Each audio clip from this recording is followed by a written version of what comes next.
Okay.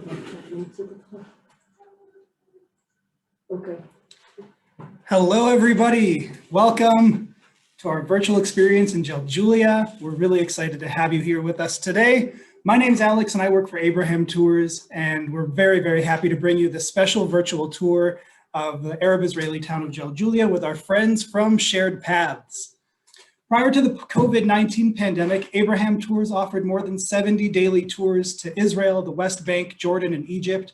And we're currently starting to reopen slowly by offering tours to the local market here in Israel and working with sustainable tourism and offering virtual tours to all of our travelers from abroad.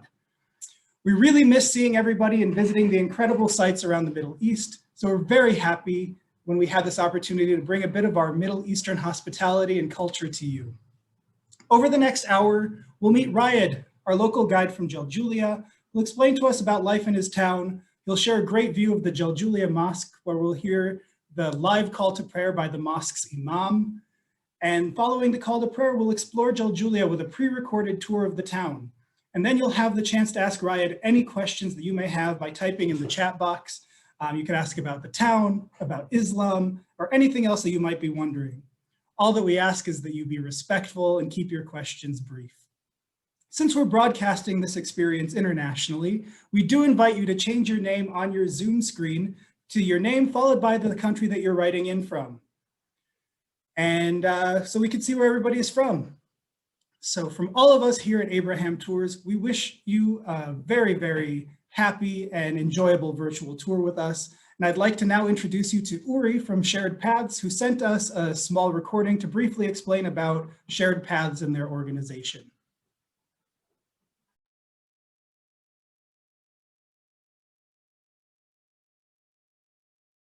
Sorry I couldn't be with you tonight. My name is Uri Kandel. I'm the Executive Director of Shared Paths. Shared Paths is an Arab Jewish NGO that's working to advance a shared society in Israel, bring Jews and Arabs closer together through social tourism in Arab cities and towns all over Israel. That means that we conduct on a regular basis, when we don't have Corona, of course, locally guided tours in order to introduce to the public Arab society and Arab citizens in a very interesting but also fun and experiential way. Unfortunately, because of COVID, we had to do some kind of adaptations, and we've adapted into virtual social tourism. And that's what you're going to experience tonight. This is one of our virtual events where you can meet Jaljulia and you can meet our local tour guide, Rayed, from Jaljulia, and see some of the places through Zoom and meet some of the people through your computer or your iPhone or whatever phone you have, and ask questions. That's the most important part, where you can get to know Jaljulia through questions that you ask Rayed, and that's it. So I'll just give it off here to Rayed and enjoy. Bye. مرحبا. So thank you very much, Uri. And now, without further ado, we'd like to give a warm welcome to Rayed, our guide in Jaljulia. Hello, Rayed. Welcome to our tour. Alaikum. My name is Rayed Aburaya. I am married to Manal. We have 3 grown children, and I'll be your local guide for this evening. Just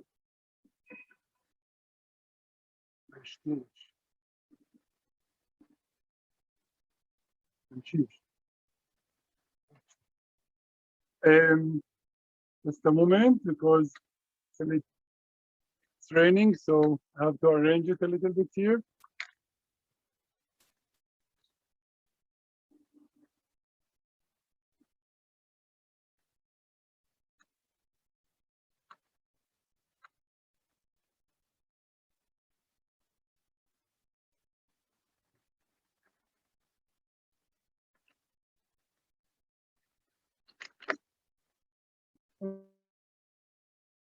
Continue. I was born in a small town called Jaljulia, where I also live today. I'm 55 years old with a master's degree in business administration and economics, currently holding a senior position in the management um, of a large financial institution here in Israel. My wife is a tax advisor, and our three children are studying various subjects in the university. I speak a little bit about Jaljulia. So Jaljulia is a relatively small town with 10,000 residents. All of them are Muslims. And it's located half an hour from Tel Aviv and about 1 hour from Jerusalem.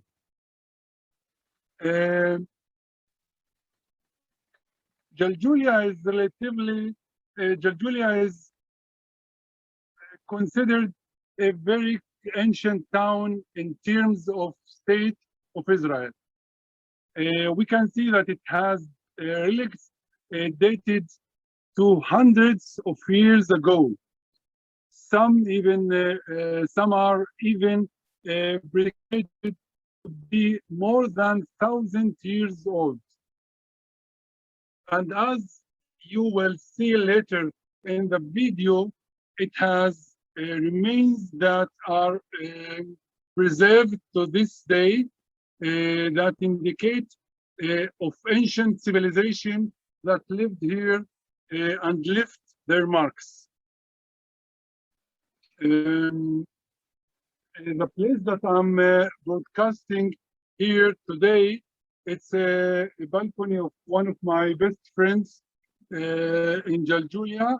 At this point, in front of this great mosque, which is one of the beautiful mosques here, which name is Al Rawda Mosque. I think it's one of the most beautiful mosques in Israel.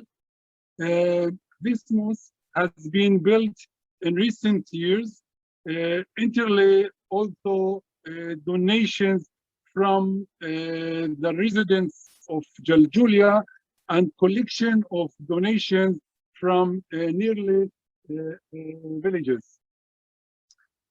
In a few minutes, I would like to give you a very brief background on Islam and what it means to be a Muslim. The Islamic religion was started more than 1,400 years ago by one very important person, by Prophet Muhammad sallallahu alaihi wasallam. And today it's considered one of the largest religions in the whole world. In order to be a Muslim, one must observe 5 commandments that are the pillars of the Islam. It's the most important things that you have to do and to be a Muslim. The first one is to believe in one God and to believe in the Prophet Muhammad as the messenger of God. The second one is the Muslim must pray 5 times a day. Yes, 5 times a day he must pray. Morning, noon, afternoon, evening, and night. Every day, 5 times. We will hear the Muazzin, which is the man who called everybody to come and pray. We will hear it in a few minutes calling for the prayer shortly.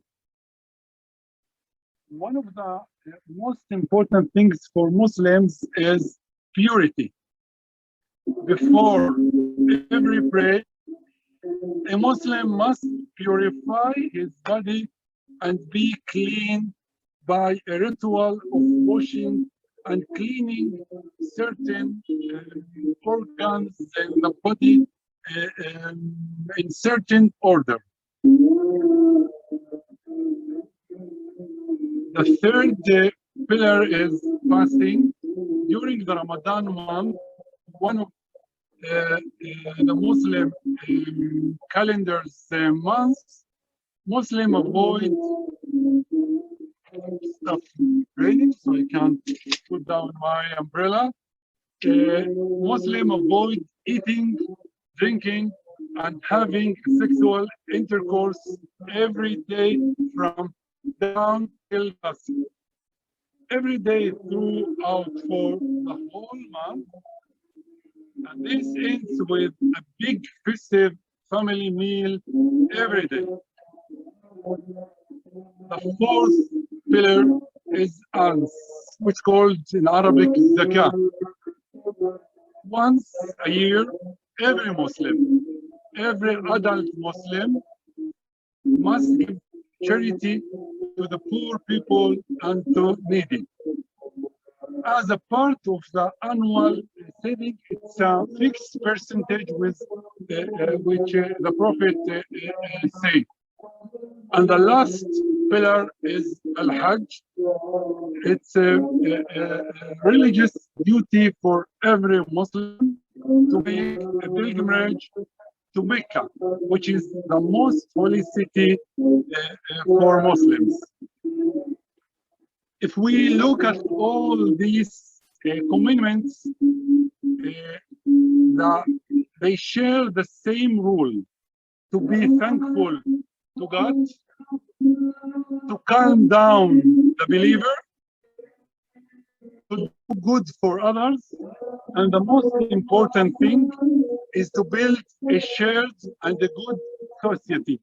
This is the purpose of all these pillars.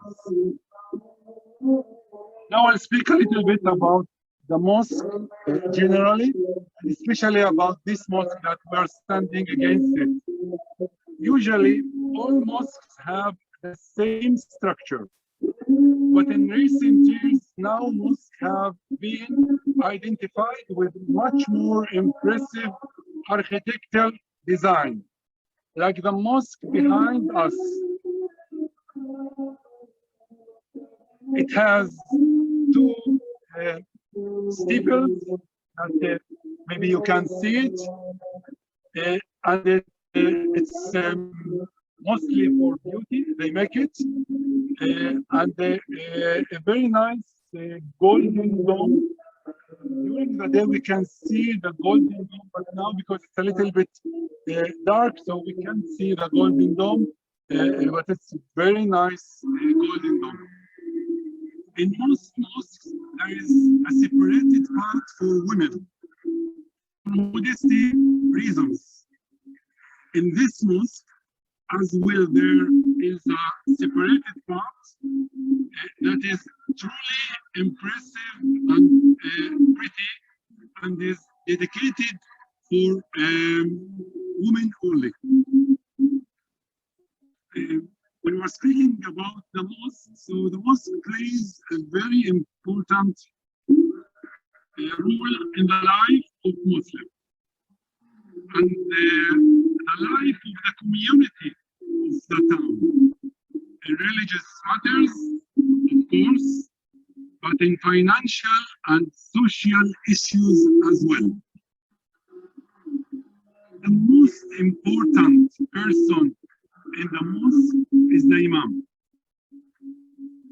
The Imam guides the believers through the prayers,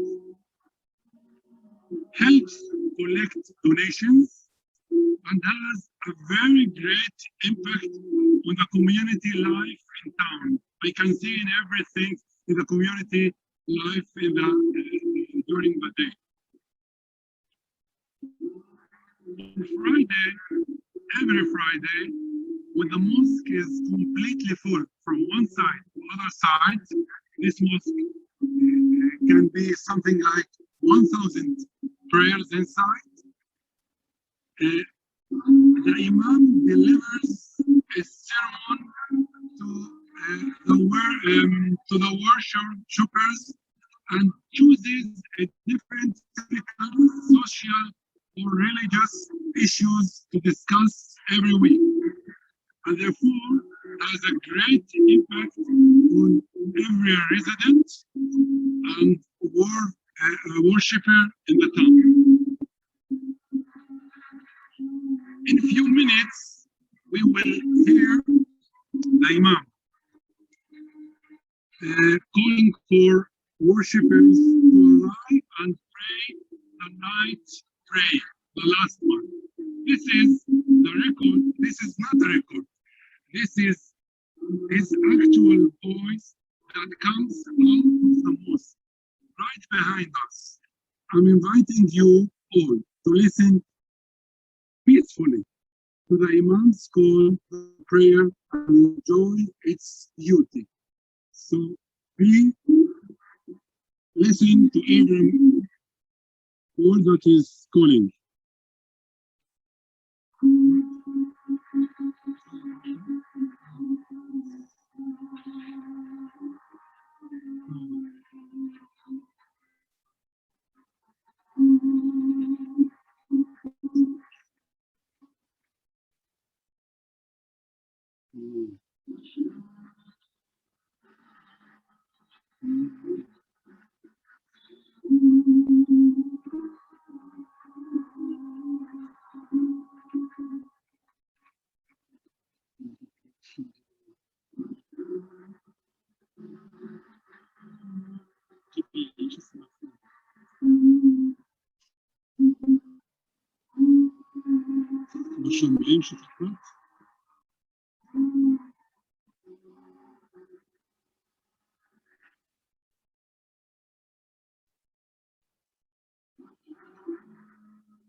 Thank you very much, Ryan.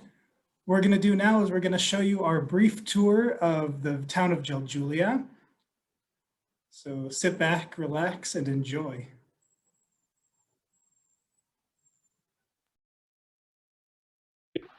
مرحبا، اسمي رائد أبو ريا، أنا من قرية جلجولي.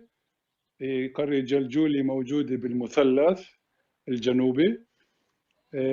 عمري 54 سنة، متزوج وعندي 3 أولاد. 3 أولاد بيتعلموا بالجامعة، وبشتغل في إدارة بنك في تل أبيب. اليوم بدنا نعمل مع بعض جولة في جلجولي اللي هي احنا موجودين في هاي المنطقة اللي هي واحدة من عدة مناطق اللي رايحين كمان شوي نزورها، اللي هي هاي منطقة الخان. الخان اللي هو كان في قديم الزمان كان يستعملوه كملون، بيت ملون. خلينا ننتقل للنقطة الثانية اللي هي نقطة جدا جدا مهمة من النقاط اللي بنزورها في خلال جولتنا مع السياح في جلجولي. يلا الحقوني. طيب احنا وصلنا هون للنقطة الثانية في جولتنا اللي هي مسجد أبو العون. مسجد أبو العون هو مسجد قديم جدا، في اللي بيقولوا إنه هو مسجد اللي بني أيام الأيوبيين، وفي شيء اللي بيقول إنه هو بني بعد فترة الأيوبيين. ما اختلفناش، المهم إنه المسجد هو مسجد قديم من زمان زمان، في فترة اللي كانت جلجولي هي مركز للعلم. كان فيها كثير علماء في قديم الزمان، قبل 700 و800 سنة وأكثر.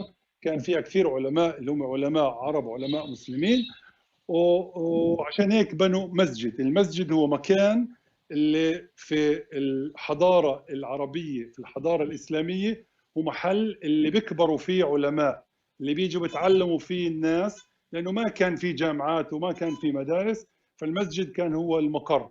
عشان هيك المسجد كمان انبنى على نفس الشارع اللي حكينا عنه في النقطة الأولانية عند الخان، اللي هو شارع اللي بيجي من الإسكندرية وبروح على الشام. الشارع الرئيسي للعالم القديم موجود هون في هاي المنطقة. طبعا على جنب كل مسجد بده يكون محل أو طريق رئيسية، ومسجد بده يكون محل للتغسيل أو محل للمية. فعلى الجهة الثانية من على الجهة الثانية من المسجد في درجات هان اللي احنا شايفينهن. هذول الدرجات اني درجات لبئر ابو العون. كان في هنا بئر، هاي البئر لما عملوا الشارع غطوها، وهاي الدرجات كانت تؤدي الى البئر. البئر هاي كانت هي مصدر المي الوحيد للمنطقة هنا، اللي كانوا الناس اللي يجوا بدهم يشربوا من بئر ابو العون. كانت معروفة سابقا بئر ابو العون، ولكن للاسف غطيت.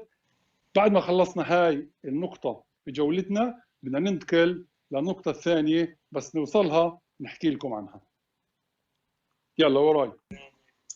هاي النقطة احنا بنيجي عليها دائما في جولاتنا، على مخبز أبو محمود. أبو محمود هو واحد من أقدم الناس في جلجولة، من اللي بيفهموا في الخبز وفي الخبيز وفي كل صنع الخبز والكعك. وفتح مخبز. الخاص في مخبز أبو محمود هو إنه عنده ماكينة من صنع ألمانيا، وهو اللي بيصلحها وبيظبطها وبصنع فيها حلوت لشبات. تخرفنا شوية، شو الأشياء الخاصة اللي بتعملها هنا أنت في المخبز تبعيك؟ هيك باختصار. الحلوت مش على الجنب يعني زاكي. عندك كمان اللحمنات المدورات، الكلوت، العمود، في قاروس الليمون مع نعناع كثير بعيد. في الحم هذا بس قاروس بدنا. يعني على السنة ما بحسبش رز قاروس. عمال على اسماء. يكون عليه جوا كلب الواحد يشتري. خبز الزعتر فيه زعتر مع جبنه، خبز مع جبنه، خبز مع كله هذا موجود في عندك. يا سلام. بالطابون. هاي الطابون هنا جوا الطابون. بتخبزوا في الطابون مش في الفرن العادي. يا سلام. الطعام كحيل في الطابون. البيتزا في الطابون، كل الاشياء هذه طبعا الاسعار اسعار اللي بنقولها اسعار عامه للناس مشان تشتري وتنبسط. ابو محمود بيشتغل من القلب وبحب يشوف الناس مبسوطه. فيش مجموعه اجت عنا عن طريق رخيم شلوفوت الا طلعوا من هنا مبسوطين كثير كثير. طيب شكرا يا ابو محمود.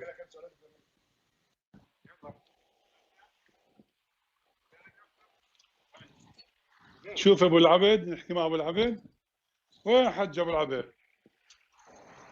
خليك واقف. يعطيه العافيه، كيف حالك؟ كيف صحتك؟ كيف انت؟ الله يسعدك، ان شاء الله صحتك تمام. سلامتك. بدي اقول وقف. شفتك اليوم جايب تينات للجماعه عندنا. سلم ايديك، والله انك انت اصيل ومن اصيلين. توكل على الله. هذا الزلمه بيعمل في فيلم عن جلجولي، فقلت له هذا ابو العبد. ما هي الافلام دي. ابو العبد انا الافلام اسوي من الكلمه. يلا يعطيك العافيه. سلامات. انا بنساش خدامك. الله يسعدك. والله على الله يسعد. خرفتني اختي، قلت لها ابو العبد بركه. الله يبارك. سلامات.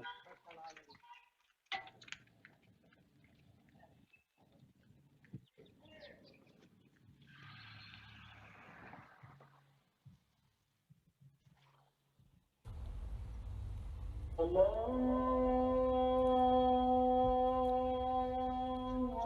احنا هسه في كمان محل اللي بنتجول فيه مع المجموعات اللي بيجوا عندنا، محل جدا خاص اللي بتشوفوه من شارع 6، محل اللي هو بنشوفه من كل النقاط اللي على جلجولة، من شارع 444، من شارع رقم 6. بنشوف هذا المحل اللي هو مسجد الروضة. مسجد الروضة هو أكبر مسجد في جلجولة. هو مسجد اللي انبنى مش من زمان، صار له مبني حوالي 3 سنين أو جاهز 3 سنين، وبيصلوا فيه الناس جوا المسجد هذا. المسجد طبعا زي ما انتم شايفين هو مسجد جدا خاص في طريقة بنائه، مبني بطريقة اللي هي تشبه المسجد الأقصى. القبة تبعيته قبة جدا خاصة وجميلة، وكمان في على جنبه مآذن ثنتين زي ما احنا شايفين، مآذن عالية جدا ارتفاعهن أكثر من 45 متر. يلا نقدم، تعال معي.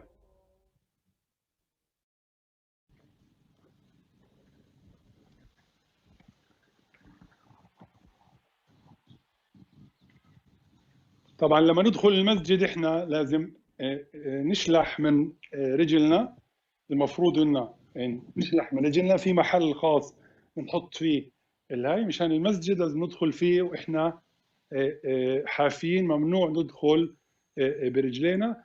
النسوان لازم يحطن على راسهم غطاء زلام ما بلزم، وبنشرح لهم عن أركان الإسلام الخمسة اللي هي الشهادتان، الصلاة، الزكاة، الصوم والحج. هي 5 أركان اللي هن أهم شيء في حياة المسلم، كل مسلم لازم يعملها. نحكي عنها طبعا اليوم مش رايحين نحكي عنها، ولكن لما تيجوا على جولة معنا رايحين أكيد نشرح لكم عن كل هاي الأمور. وطبعا هم اللي بيجوا السياح اللي بيجوا معنا بيسألوا كثير أسئلة عن الإسلام، عن المرأة في الإسلام، عن الميراث، عن كل هاي الأمور اللي هي بتهمهم، وبيعملوا مقارنات بين شو الإسلام وشو الدين اليهودي. بالآخر بوصلوا لنتيجة إنه الإسلام واليهودية إن ديانتين سماويتين كثير قراب على بعضهن، وبنلاقي في أوجه تشابه بين الديانتين في كثير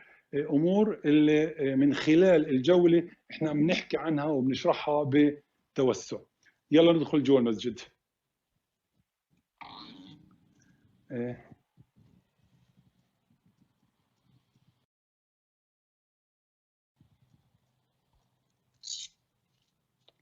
طبعا هذا المسجد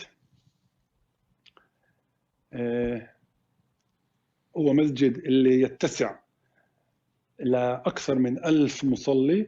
زي ما انتم شايفين فيش كراسي في المسجد. المسجد مبني من بسط. هاي البسط الناس بتصلي طبعا على في أسطر، كل واحد بصف على جنب الثاني. ما في محلات محجوزة لحدا، اللي بيجي بصف وبصلي على جنب اللي كان آخر واحد. في عندنا هنا شاب زي ما احنا شايفين اجى على المسجد، فهو بيصلي صلاة احترام لدخوله للمسجد.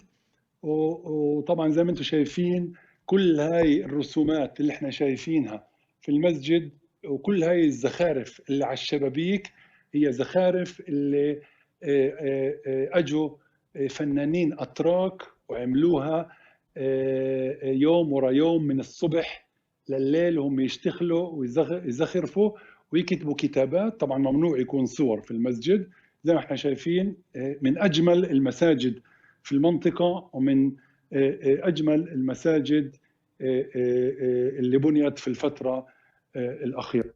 أنا بدعوكم كليتكم إنكم تيجوا على جولات دراخيم شلوفوت، لأنه فيها كثير أشياء اللي بتفيدنا في حياتنا اليومية كناس اللي عايشين عرب مع يهود، على أساس نتعرف على بعض ونعرف كل واحد إشي عن الثاني. مش شرط إني أنا آمن في اللي بيقوله الطرف الآخر، ولكن مهم جدا إني أعرف شو بآمن، كيف بيصلي، شو هو بفكر عن وضع الدولة، شو بفكر. كل هاي الأمور إحنا بنجيبها على الطاولة وبنتعرف عنها بشكل واضح وبشكل جدا مؤدب، والمجموعة بتطلع من هان مع كثير معلومات مهمة ومبسوطة كثير، وطبعا بتكون شبعانة لأنها بنكون فيها من خلالها أكل وغير ذلك.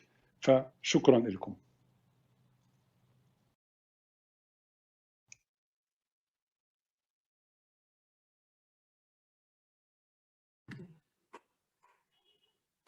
I hope you guys enjoyed your spin around the town of Jaljulia just now. We're going to open it up now to have a bit of a Q&A session. So if you have any questions for me or for Riyad, please write your questions in the chat and we're happy to answer them. I see that Lee from Canada wrote in, can anyone stay in the hostels?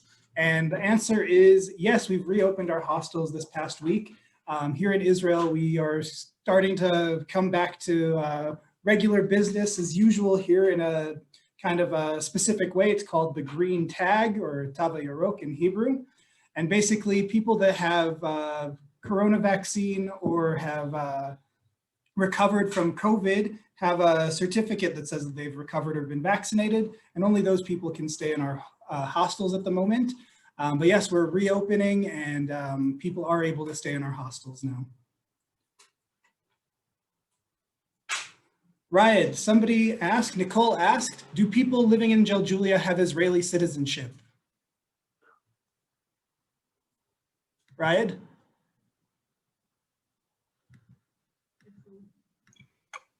Okay, so first of all, I want to thank you because I moved from one place to my house. Now I'm talking to you when I'm in my living room with my nice family. With my nice family, my wife and my children. Yeah. And first of all, I want to thank Alex and the staff of Avram's tours about this occasion that we are talking to each other and speaking about Jaljulia. So all of the citizens in Jaljulia have Israeli citizen. And we have, we live in Israel, we have the same identify like everybody in Israel. Rory from Wales asks, does that include, regarding the hostels, does that include internationals if they've been fully vaccinated in terms of coming to stay at Abraham Hostel or getting into Israel? At the moment, the borders to Israel are not open for travelers, but I think that in the coming months, we're planning to have a reopening of our borders, because here in Israel, more than 80% of people who can be vaccinated have been vaccinated. And about 50% of the Israeli population has been vaccinated. But I think that as soon as the borders are open, people who have been vaccinated will be able to stay here at our hostels. Riyad, another question for you. How is your experience working in Tel Aviv? Do you feel that you or your fellow villagers fit into the workplace and city life there? Sorry, I don't understand again. How is your experience working in Tel Aviv? Do you feel that you and your fellow villagers fit into the workplace and city life? You know, I'm working in Tel Aviv since I finished my university, and for me, Tel Aviv is a second home. I'm taking my specialty that I am living in a village. I am Arab guy, and I'm working in a very large, very big institution, Israeli institution, as a very special advantage that I'm trying to succeed and to make the both sides of my life and to enjoy from both of them. Eyal from Israel asks, how are relations between the people of Jaljulia and the neighboring Jewish communities like Kfar Saba? Do Jews often visit Jaljulia? Do Jaljulia residents often go to Jewish communities? Yes. You know, I say all the time that nobody, no one, nothing can avoid the partnership between Jewish and Arabs in this country, even if we hear and see sometimes bad things. But this common life is going and growing all the time. So Jaljulia surrounded by more than Kfar Saba, there is a lot of small mushavim around Jaljulia. And even since when I was a child, I remember that my dad had a lot of partnerships in agriculture with Jewish people from these mushavim.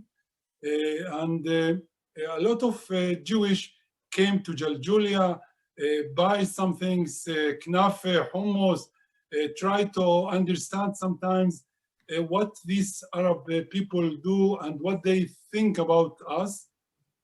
I have to say that it's not too much, but they do it because still the politics here take a big duty, and sometimes we feel that we can do more to make this partnership stronger and stronger. A lot of times when I want to buy from Kfar Saba, so I go with my family and we go to buy from the mall in Kfar Saba. So you kind of answered the next question, but Dick asked, where in the country is Jaljulia located? Yes, I said before that it's located in the center of Israel. It's something like 30 minutes eastern of Tel Aviv, and something like 1 hour from Jerusalem.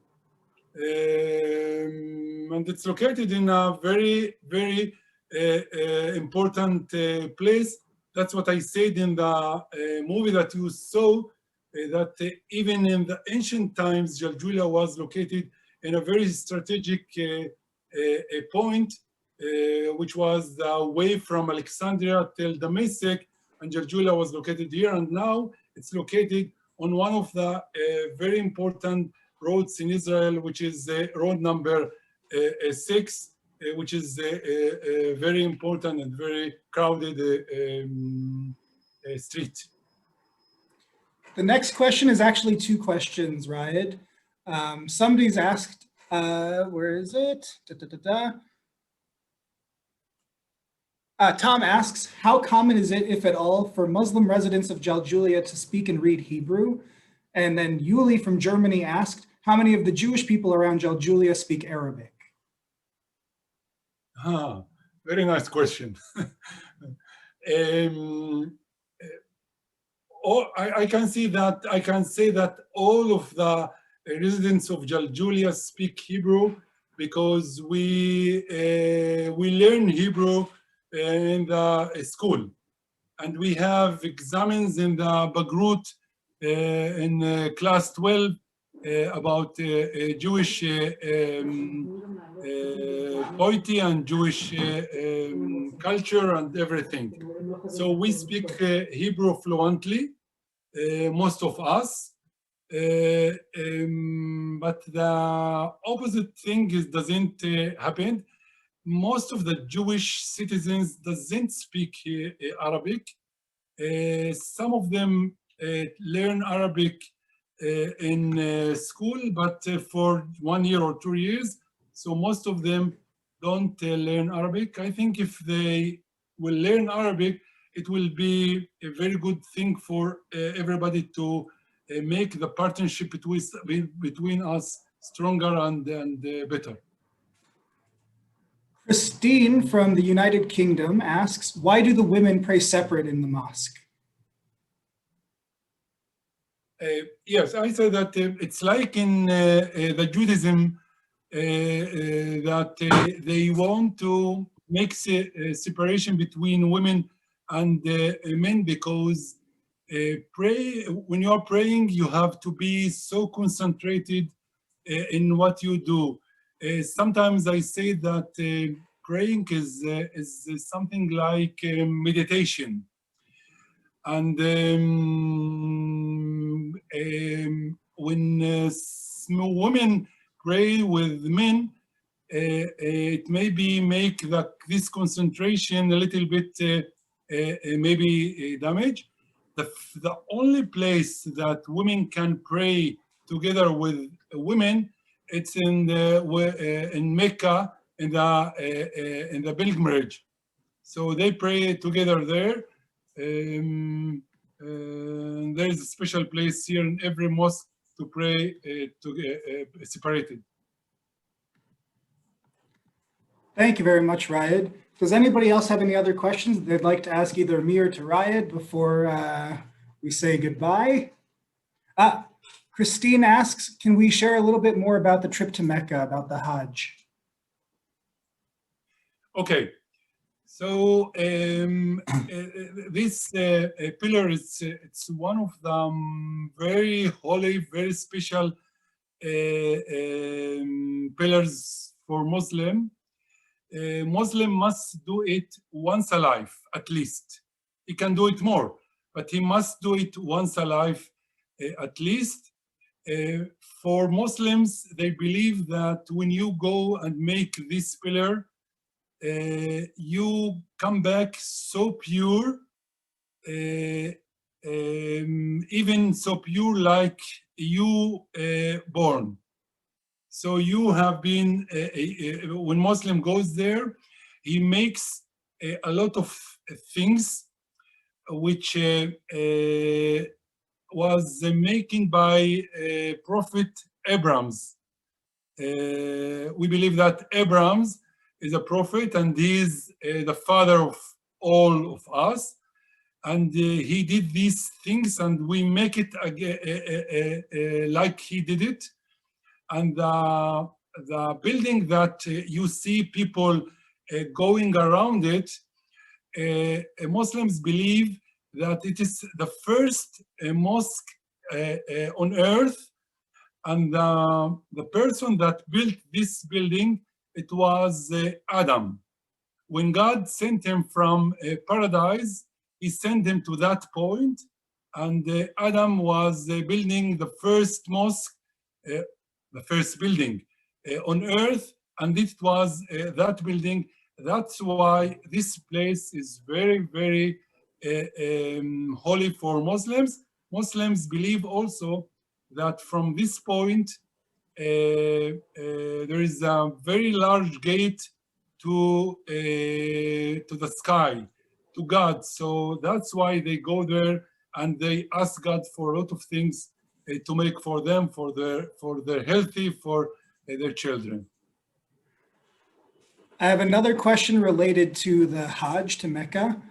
Are citizens of the village allowed to go to Mecca and have entry to Saudi Arabia because they're passport holders of Israel? Is it a problem for Israeli passport holders who are Muslim to make the Hajj?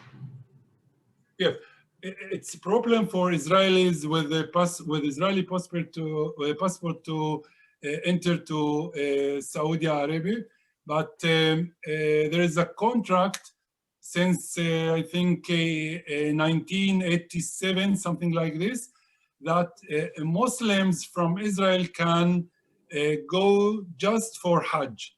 And what they do, they put their passport, their Israeli passport, in Jordan, and the Jordanian kingdom give the Arabs a special passport, a special Jordanian passport, just to go to make the Hajj and go back to Jordan. And when they came back to Jordan, they take their Israeli passport and go back to Israel.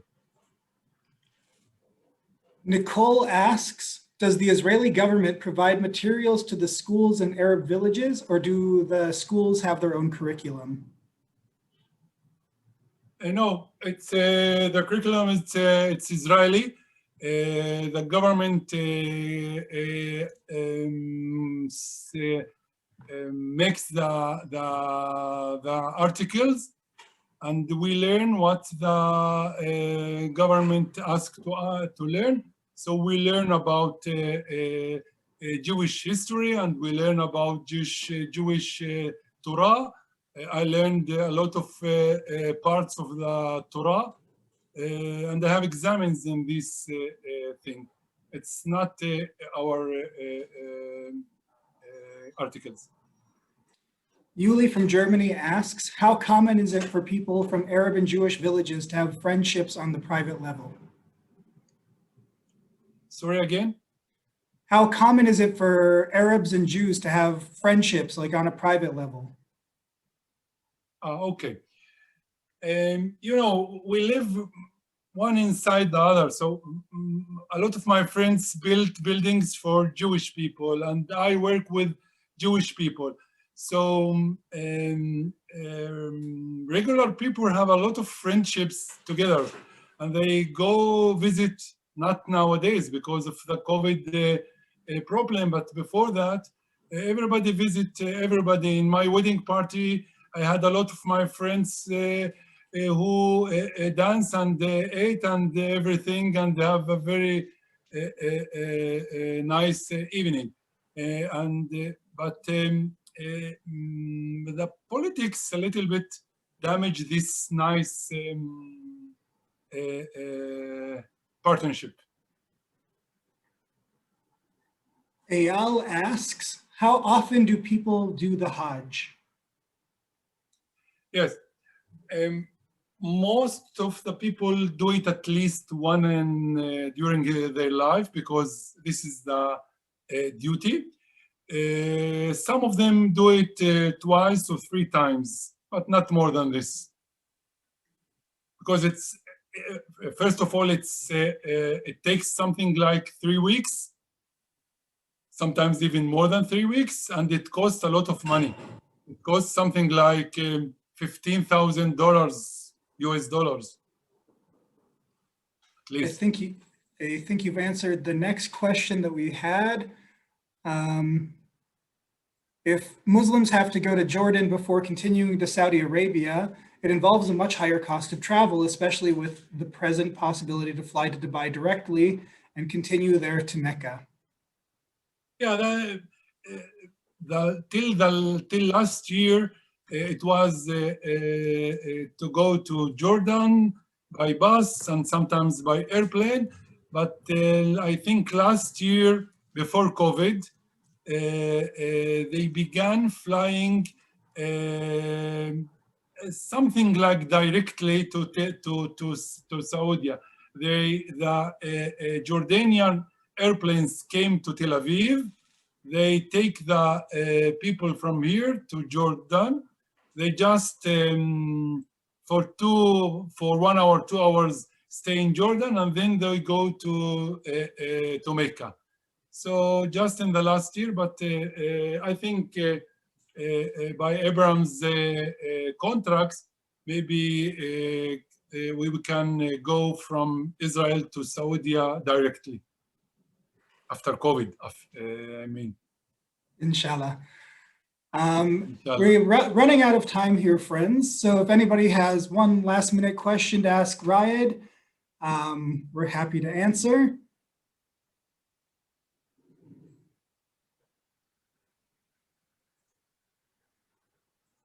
Cool, it seems like we've answered all of the questions. So friends, thank you so much for joining us this evening. We hope to offer you more tours all over the Middle East, around Israel, so we could show you the parts that you've missed to travel to. And thank you very much for joining us again this evening here in Israel, or daytime, wherever you're viewing from. And we look forward to traveling with you in person so we could show you the best of our little part of the world here. So thanks again for joining us. And from all of us here at Abraham Tours and from Shared Paths, Thanks again. Thank you.